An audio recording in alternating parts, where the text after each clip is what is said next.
Fala pessoal, eu sou o Diego Souza, esse é o nosso canal Falando de Flu e no vídeo de hoje a gente vai falar um pouquinho, né, sobre a situação do André.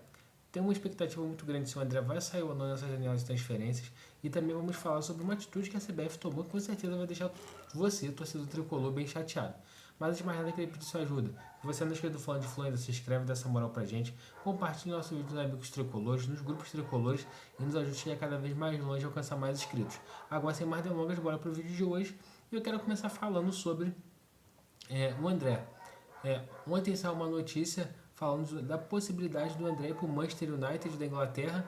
E como que a gente pode classificar essa situação do André no momento, né?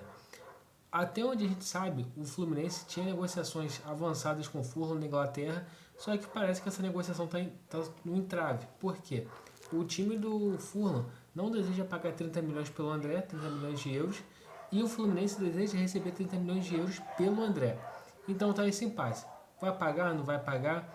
E em meio a isso tudo, né, surge uma notícia que já também teve no final do ano passado, no meio desse ano, né, sobre o Manchester United ter a intenção de contratar o André. O que tem a ver o Manchester United com essa intenção de contratar o André?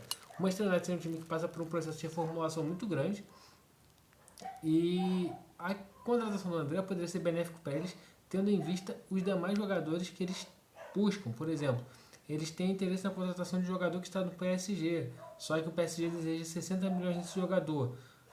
Tem o interesse no João Gomes, que está jogando no Wolverhampton, só que também não é um jogador barato. Então, se a gente parar para ver todas as opções, o André seria a opção mais barata. E em questão de futebol, futebolisticamente falando, acho que o André é mais jogador que o João Gomes. Então isso daí poderia facilitar meio que o caminho para o Manchester United contratar o André, que a proposta poderia gerar em torno de 30 a 35 milhões de euros. Só que eu acho que também essa notícia sair nesse momento pode ser até para dar uma forçada de barra no Fulham, pagar logo os 30 milhões e fechar essa negociação. Eu tenho para mim que o Fluminense deve ter algo encaminhado aí, né? O André tem algo encaminhado, isso é achismo meu, né? Com o clube europeu. Ainda mais quando a gente começa a observar o Fluminense fazendo inúmeras contratações.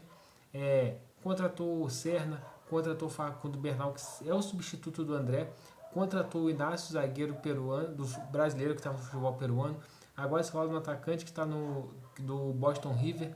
Se fala em alguns jogadores que o Fluminense está buscando. E se o Fluminense não tivesse uma venda encaminhada do André, dificilmente estaria trazendo esses jogadores, principalmente eu acho o Facundo Bernal, que é o substituto do André. Então a gente precisa aguardar, né, a transferência da Inglaterra, né, que é os clubes que mais são falados do André, se encerra em 30 de agosto, então a gente precisa aguardar as cenas dos próximos capítulos para ver realmente se o André vai ser negociado ou não. Certo é que o André vai ajudar o Fluminense a buscar a classificação na vaga, às quartas de final da Copa do Brasil, jogo na próxima quarta-feira.